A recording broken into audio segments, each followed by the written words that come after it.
Tony Topping is a UFO expert, and we spoke to him just before the show to ask him what he made of the fact that the MOD had got rid of this entire department. Here's what he had to say. Tony, thank you very much indeed for joining us on Talksport. Very nasty night this evening. If you were to go out and find something that you thought was a UFO, it turns out the Ministry of Defence have closed down the hotline, so you wouldn't be able to report it anymore. What's all that about? Yes, no, you certainly wouldn't, Mike. Great to be on Talksport again. No, you wouldn't be able to report it.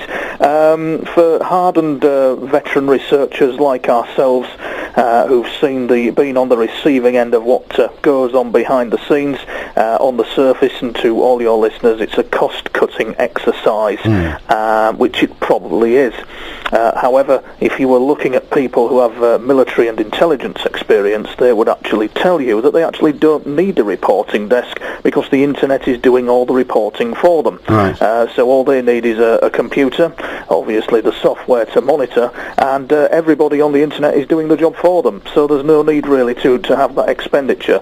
Don't be under any impression, Mike, that because they've withdrawn a hotline that they're not taking an interest in UFOs, because they certainly are. So are you saying people are registering what they see or sightings that they may have seen on a Ministry of Defence website or on other websites? What the Ministry of Defence would do, or any other intelligence organisation, it's the Defence Ministry, isn't it? But intelligence gathering within those organisations would monitor the internet very closely, whether they be Russia, whether they be the United States, whether it be Britain, and they would monitor the internet closely for what's going on with people who are experiencing UFO sightings or experiencing contact with UFOs, and they would actually build a strategic picture up from that.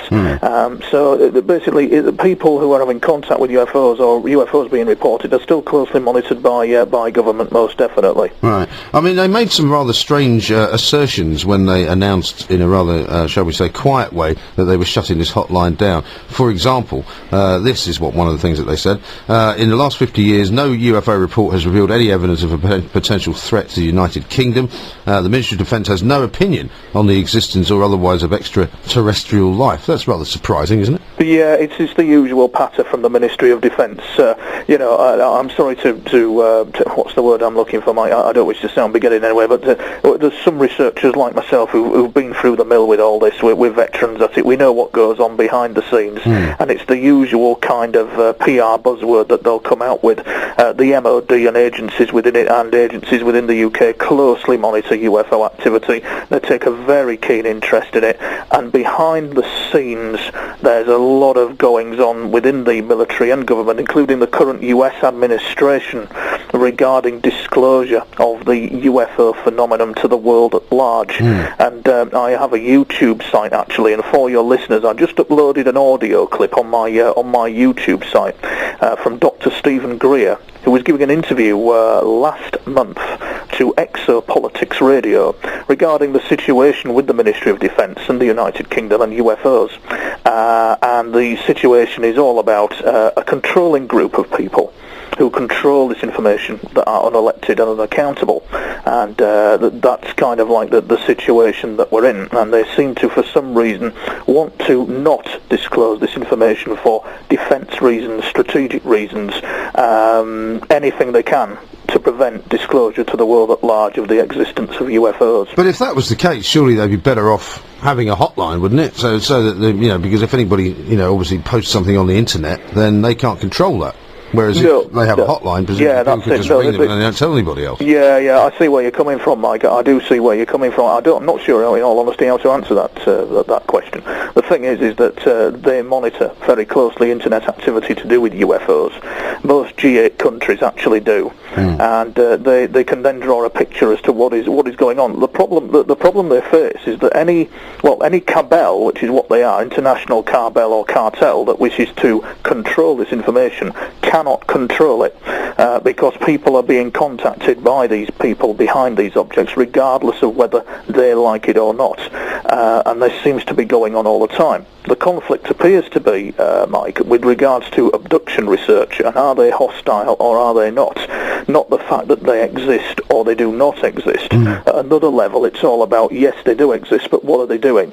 Yeah, I mean, there was some interesting stuff that came out of Bulgaria the other week, where they claim to be in touch with and have been in touch with aliens, as they call them, whatever they want to call them, for some time. I mean, to be honest, not being an expert in this, you'll probably tell me I should have known this, but I had no idea the Bulgarians were so advanced. Yeah, but Bulgaria, Uruguay, and a few other countries. What it's nice to note, Mike, is that we've got a British radio presenter who's obviously had a look at this material, because in some cases, a lot of the British media tend to treat it with a jolly good cynicism, and the American radio presenters tend to get stuck in. So it's nice to see you've done a bit of research there. And yes, Bulgaria, they are in scientific conflict with each other. I think it's the senior scientist at the Science Academy who's at odds with the finance minister, possibly on the issue of extraterrestrial disclosure.